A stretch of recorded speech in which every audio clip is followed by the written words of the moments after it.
Welcome to Tenor Tech, where I solve the problems you didn't even know you had. You start by opening the image or screenshot where text is hidden by white. Make a duplicate immediately so you cannot lose the original. Once done, zoom to the covered text at 100% so edits are accurate. Now lower the image exposure slightly and increase contrast a little. These first tweaks separate near-white tones. You do this because small shifts reveal edge differences between ink and paper. Make sure to work in small increments to avoid clipping highlights. Next, you deepen the adjustment process. Use curves or levels to pull highlights down and raise shadows. This exaggerates the faint strokes of text.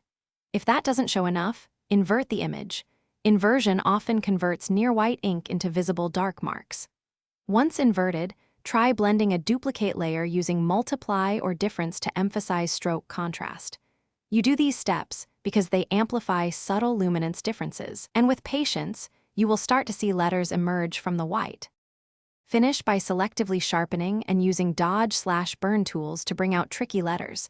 Work on a layer mask so you only affect the text area. If digital adjustments fail, capture a new photo under raking light or scan the page at an angle. That physical shadow often reveals ink variation. Make sure to save a lossless copy like PNG.